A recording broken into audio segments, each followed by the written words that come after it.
मेरे साथ हैं आज राहुल चौहान। राहुल की जो जर्नी है लगभग 7 साल की जर्नी, आज इनके साथ उसी पे बात करने वाला हूं मैं। तो भाई 4 साल इन्होंने तैयारी की, उसके बाद लगभग 6 महीना इन्होंने इंडियन रेलवे में काम किया और अभी असिस्टेंट ऑडिट ऑफिसर की पद पे कार्यरत हैं भारत सरकार के अंदर दिल्ली में। तो जानेंगे आज राहुल से कि भाई ये सब तो ठीक है कि जो तैयारी का दौर था, 4 साल का जो एक लंबा सफ़र, और जब जॉब लग गई फिर भी मैं इनको देख रहा हूँ जो इनकी फिज़िक है, इनकी जो बाइसेप्स हैं और ये सारी चीज़ें इन्होंने बहुत लंबे टाइम से, मतलब पढ़ाई के दौरान भी इनका मतलब जो फिज़िक था काफ़ी बढ़िया था। तो भाई ये कैसे आपने, मतलब ये मोटिवेशन और ये एनर्जी, ये कंसिस्टेंसी उस नेगेटिव टाइम में भी आप कैसे मेंटेन कर पाए? सर एक्चुअली मैं प्रिपरेशन फेज से पहले से ही थोड़ा जिम वगैरह जाना, थोड़ा एक्सरसाइज और गेम्स वगैरह भी खेलना, फुटबॉल वगैरह खेल लेता था। तो शुरू से ही स्पोर्ट्स में तो थोड़ा था ही। अब प्रिपरेशन फेज़ में थोड़ा सीरियस होना पड़ा, तो फिर उस टाइम के लिए, सीरियस होने के लिए थोड़ा टाइम जो है गेम्स वगैरह को भी साइड करते हुए और जिम वगैरह को भी साइड करते हुए थोड़ा प्रिपरेशन फेज़ में था। मैं थोड़ा बल्कि भी हो गया था, बट फिर उसके बाद सर फिर मेंटेन, अब जॉब में है तो अब ठीक है, थोड़ा सा एक्सरसाइज वगैरह टाइमली कर लेते हैं, तो बस ऐसा ही ठीक है। तो कंसिस्टेंटली आप एक्सरसाइज मतलब करते हो, है ना? हाँ सर, कंसिस्टेंटली सर करनी ही चाहिए, बल्कि आजकल हेल्थ, आजकल एनवायरनमेंट ही सारी, हर जगह से पॉल्यूशन है, पूरा एयर पॉल्यूशन है, वाटर पॉल्यूटेड है, तो उसके लिए थोड़ा तो अपने कुछ एफर्ट लगाना ही चाहिए। तभी आजकल हेल्थ है तो ही वेल्थ है, तो ही जॉब है, वरना प्रिपरेशन करके क्या ही करेंगे जब हेल्थ अपने साथ नहीं है। तो बात करेंगे राहुल से, इनकी जो एक लंबी जर्नी रही है वो पूरे समझते हैं ज़रा। तैयारी, ये वीडियो एक तैयारी की वीडियो, स्ट्रेटजी वीडियो, कैसे तैयारी की, इस पे रखते हैं। ठीक, तो राहुल सबसे पहले आप ये बताइए कि आपने पढ़ाई लिखाई क्या की है, कहाँ से बिलोंग करते हैं आप, पिताजी क्या करते हैं?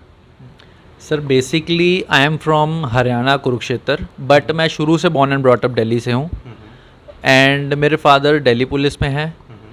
एंड सर मैंने कॉलेज मैंने Maharaja Agrasen institute of technology BTech करी है in mechanical and automation engineering. Then फिर सर मैं तभी प्रिपरेशन स्टार्ट कर दी थी आफ्टर माई। मतलब बीटेक कंप्लीट करते ही प्रिपरेशन शुरू? जी सर, बीटेक कंप्लीट करते ही प्रिपरेशन शुरू कर दी थी। फिर उसके बाद वो एक गवर्नमेंट जॉब का होता है, तो सब आसपास के जो थे वो गवर्नमेंट जॉब में थोड़ा हो रहे थे, हाथ पाँव मार तो सर वहीं से ही प्रिपरेशन शुरू करी मैंने। और पापा भी गवर्नमेंट जॉब में रहे तो उसका भी एक है ना? पापा गवर्नमेंट जॉब में है, तो और मेरे ग्रैंडफादर भी गवर्नमेंट जॉब में थे, तो उसी से ही थोड़ा पेरेंट्स से भी सपोर्ट था बेसिकली कि गवर्नमेंट जॉब की प्रिपरेशन करनी चाहिए, ऐसा कुछ नहीं है। तो मेरे को भी शुरू से थोड़ा था, ठीक है कि ये करते हैं, तो तब से सर। ओके, तो आपने ग्रेजुएशन कंप्लीट की किस ईयर में? सर मैंने ग्रेजुएशन कंप्लीट करी थी 2010-14, बीटेक करी 2014 में, और उसके बाद तैयारी में लग गए। जी। और आपकी पहली जॉब आई, जैसा कि आपने बताया, 2019 में, जी, है ना? As assistant loco pilot in railways, Lucknow में आई थी मेरी पहली जॉब।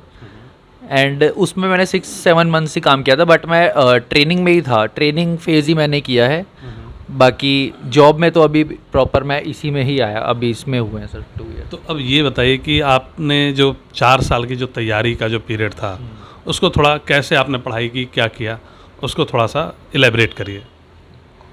सर सबसे पहले तो एसएससी का थोड़ा ये था कि एमसीक्यूज़ वगैरह होते हैं इसमें, तो मेरे को थोड़ा एमसीक्यू में था कि स्ट्रॉन्ग पॉइंट 4 इनमें से तो आंसर है, हमें कुछ अलग से ढूंढ के नहीं निकालना है, इन चारों में से ही निकालना है कि हाँ इसी में एक आंसर है, वो निकालना है। तो मेरे को एमसीक्यू वाला पेपर एग्ज़ाम जो है ठीक लगा, थोड़ा कॉन्फिडेंट भी था इसके लिए। अच्छा, एक चीज़ आपको बता दूं कि इनके प्री में हमेशा बहुत ही तगड़े नंबर रहे हैं।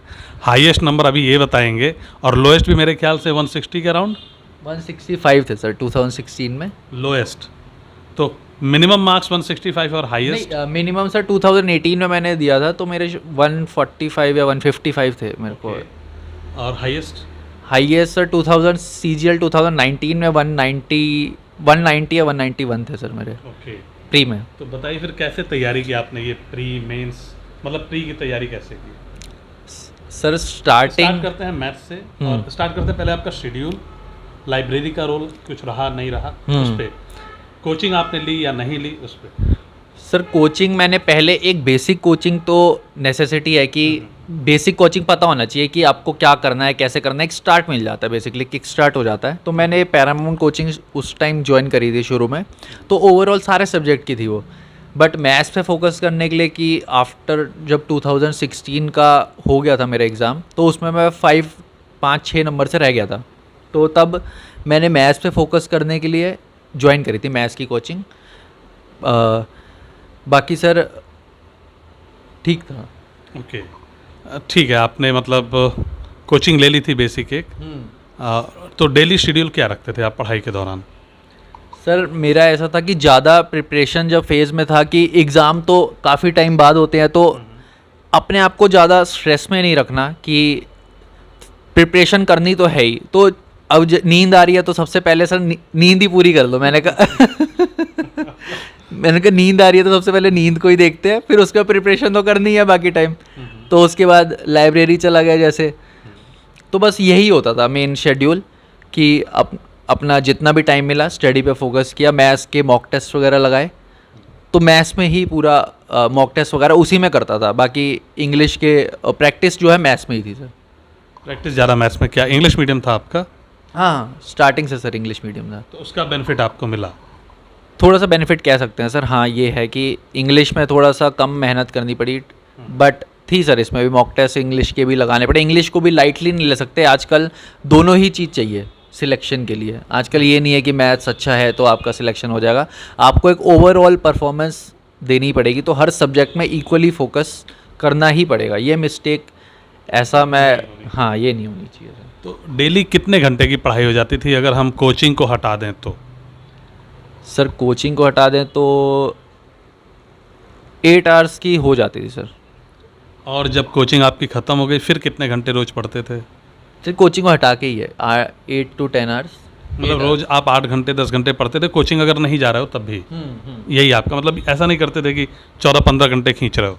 नहीं सर, थोड़ा खींचना नहीं है, थोड़ा अपने आप को भी टाइम दो। 8 to 10 hours is more than sufficient I guess. ठीक, अब चलते हैं आगे ज़रा। तो पहली बार आपने CGL दिया या CHSL, कौन कौन से एग्ज़ाम्स आपने दिए?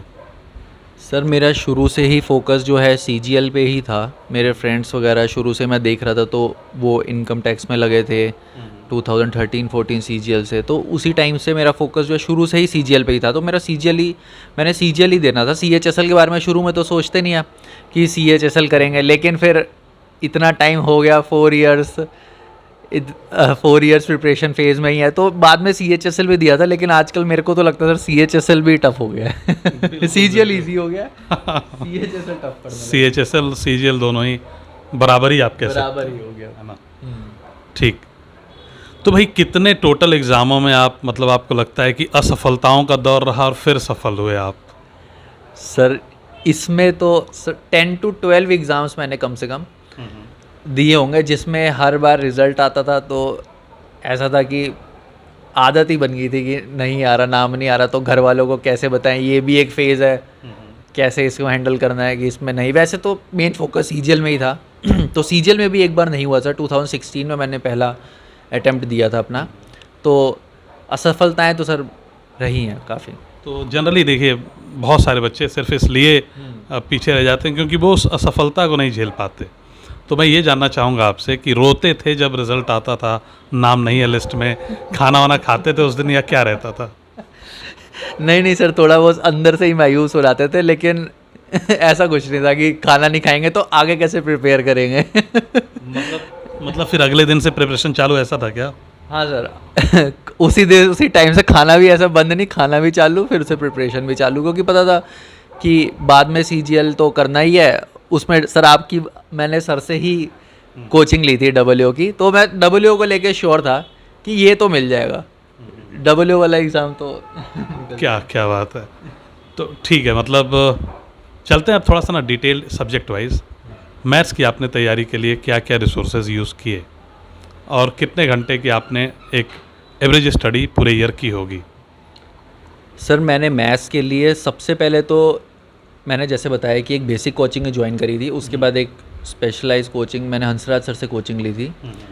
तो उसमें एक बेस बन गया था। फिर मेरे को मटेरियल की ऐसे मैंने वही वो लाल किताब आती है वो तो मैंने भी परचेज़ नहीं करी, उसमें से कुछ नहीं करा, सिर्फ मॉक टेस्ट ही लगाता था। मैंने कितने ही मॉक टेस्ट लगाए होंगे, मेरे को कितने? नंबर कितने ही मेरे सर नंबर 100? नहीं है, नहीं सर, कम से कम 500-600 अगर मैं कहूँ तो। 500-600 मॉक्स, हाँ हे भगवान। मतलब मैं हमेशा बार बार कहता हूँ बच्चों से कि जब एक बार आपकी तैयारी थोड़ी सी ढंग की हो जाए, थोड़ी सी किताब खत्म हो जाए, तो मॉक्स पे आप लोग आ जाओ। अब 500-600 मॉक्स लगा के, मतलब वॉर लड़ना है, आप 500-600 मॉक वॉर की प्रैक्टिस करके जा रहे हो, तो आपको बहुत बड़ा एडवांटेज हो जाता है। तो वो एडवांटेज तो राहुल के पास रहा। अब राहुल, ये तो बात हो गई मैथ्स की कि आपने मॉक्स को बहुत इंपॉर्टेंस दी, प्लस दो एक अच्छे टीचर उस टाइम, अभी तो पता नहीं पढ़ा रहे हैं या नहीं, हंसराज सर हुआ करते थे, उनसे आपने पढ़ाई की, उसके अलावा एक आपकी बेसिक कोचिंग रही है ना। अब आते हैं, इंग्लिश मीडियम का बैकग्राउंड है तो इंग्लिश पे बहुत ज़्यादा डिस्कशन नहीं करूँगा, लास्ट में करूँगा। फिर रीजनिंग के लिए कुछ यूज़ किया था आपने? सर नहीं, रीजनिंग के लिए तो कुछ नहीं यूज़ किया, इतने मॉक लगा लेते हैं तो रीजनिंग तो हो जाएगी, रीजनिंग का तो आपको पता लग जाएगा, ऐसी आइडिया लग जाएगा। रीजनिंग के लिए कुछ ऐसे स्पेशल तो मैंने सर नहीं किया। 500-600 मॉक्स में रीजनिंग हो गई थी, है ना। ठीक, अब आते हैं, बढ़ते हैं जीएस की तरफ। जीएस एक बहुत ही बड़ा सेगमेंट है, तो कैसे हैंडल किया उसको आपने? सर जीएस के लिए जितना भी जहाँ से मटेरियल मिला, सबसे पहले तो एक वही बेसिक लूसेंट पढ़ ली, या फिर जो कोचिंग में पढ़ाया गया था सिर्फ उतना ही पढ़ा, क्योंकि जीएस तो इतनी वास्ट है कि उसको कंप्लीट करना तो वैसे ही एक अपने आप में ही टास्क है, या तो इसकी प्रिपरेशन कर लो या आप जीएस ही कंप्लीट वो कर लो। इसमें सर मेन क्या था कि एक ना जब एग्ज़ाम आता तो पैटर्न पता लग जाता है कि जीएस क्या पूछ रहे हैं। तो जैसे कुछ डांस वगैरह पूछ रहे हैं तो आपने बिल्कुल एंड मोमेंट पे सारे डांस वगैरह देख लिए कि कौन सा डांस किससे रिलेटेड है, या एंड टाइम पे ही सर जीएस का मेन रोल रहता है। बाकी तो फिर वो मॉक्स में ही चलता रहता है और थोड़ी बेसिक आइडिया पता ही रहता है, तो वो ऐसे ही होता जाता है सर। ऑलराइट, तो अब आते हैं इंग्लिश पे। इंग्लिश के लिए कुछ स्पेशल रिसोर्सेज आपने यूज़ किए थे कोचिंग मटेरियल के अलावा? सर कोचिंग मटेरियल के अलावा सर मॉक टेस्ट ही थे। मॉक टेस्ट थे। और ये जो 12 घंटे की स्टडी होती है, इसमें मॉक टेस्ट में कितना समय जाता था? सर इसमें मॉक टेस्ट में 4 मॉक टेस्ट लगा लेता था मैं एक दिन में? एक दिन में, हाँ, 2 घंटे वाले 3-4 मॉक टेस्ट लगाता था। बस वही मेन वही था कि मॉक टेस्ट कर लिए, और बाकी मॉक टेस्ट करने के बाद उसको रिवाइज़ कर लिया। और इंग्लिश के अपने जो वर्ड्स वगैरह हैं, जो हमने वर्ड्स वगैरह मैंने काफ़ी करे थे, वो कैब वगैरह, तो उसको रिवाइज़ कर लेता था। 200 to 250 एक दिन में रिवाइज़ कर लिया। काफ़ी वो कैब भी सर काफ़ी बड़ी लिस्ट थी इंग्लिश के लिए, इंग्लिश में वो हेल्पफुल रहा वो कैब। ओके, तो ये रहा, मतलब वो कैब रटा खूब ढंग से। हाँ, हाँ, न्यूज़पेपर पढ़ते थे आप इंग्लिश का? सर वो बस बोलने में, मतलब बाकी लोग बोलते थे न्यूज़पेपर पढ़ो, ऐसा होगा वैसा होगा। मैं सर मेरे को तो कुछ ऐसा स्पेशल बेनिफिट नहीं लगा, वही न्यूज़ चलती रहती थी कि आज, हाँ, न्यूज़ आ जाती थी फिर। और न्यूज़पेपर में आजकल एडवर्टाइजमेंट ज़्यादा होती है, न्यूज़पेपर कम होता है। तो भाई इनका इंग्लिश मीडियम था, इसलिए इनकी बातों पे आप लोग ज़्यादा ध्यान मत देना, ठीक है? आप लोग न्यूज़पेपर पढ़ते रहना, ठीक है? या फिर कोई भी आप किताब उठा के, मतलब इंग्लिश की रीडिंग, जो हिंदी मीडियम के बच्चे हैं, कॉम्प्रिहेंशन सुधारना बहुत ज़रूरी है, अंग्रेजी की समझ डेवलप करनी पड़ेगी, ठीक है? तो अब कुछ स्पेशल आप बताना चाहेंगे? जैसे आपकी एक लंबी जर्नी रही, तो एक फाइनल एडवाइस, जो आपने देखा हो कि बहुत सारे बच्चे आपके साथ के होंगे जिनका सिलेक्शन नहीं हुआ होगा, और आपको ये भी लगता रहा होगा कि या तो आपके ये इक्विवेलेंट है बच्चा आईक्यू में, हर चीज़ में, या तो आपसे बढ़िया भी है, बट वो सेलेक्ट नहीं हो पाया और आप हो गए। तो वो क्या कमियां रहती हैं जो बच्चे करते हैं, जो उन्हें नहीं करनी चाहिए? सर सबसे बड़ा एक तो ये सर जर्नी, एसएससी की जो है जर्नी सर काफ़ी लॉन्ग है, इसमें टाइम लग जाता है, तो पेशेंस का एक बहुत बड़ा रोल है। अब पेशेंस के लिए सर आपको अपने माइंड को सर थोड़ा कंट्रोल में रखना पड़ेगा। कैसे कि ज़्यादा आप स्ट्रेस लगा के, अगर आपसे 4 मॉक नहीं हो रहे हैं, आज नहीं हुए, तो आपने स्ट्रेस दिया अगले 4 के 5 करने हैं, तो ऐसा मत कीजिए। जितना आपसे हो पा रहा ना उतना कंसिस्टेंटली परफॉर्म करें। कंसिस्टेंसी मैटर करती है इस एग्ज़ाम में, यही है सर, कंसिस्टेंट में। Be consistent, have patience. असफलताएं अगर मिलती हैं तो उसमें निराश होने की कोई ज़रूरत नहीं है, वो मिलेंगी। 10-12 एग्ज़ाम के बाद ही आज एसएससी की सबसे हाईएस्ट ग्रेड पे की जॉब है पास में। इसके पहले इंडियन रेलवे में भी इन्होंने सर्व किया। तो बस ये है कि कंसिस्टेंसी हमें बना के लगातार मेहनत करते रहना है बिना ज़्यादा स्ट्रेस लिए। आपको लगता है कि 12-14 घंटे पढ़ सकते हो, 8 ही घंटे पढ़ो, लेकिन ब्रेक कम से कम हो ना हो तो ज़्यादा बढ़िया है।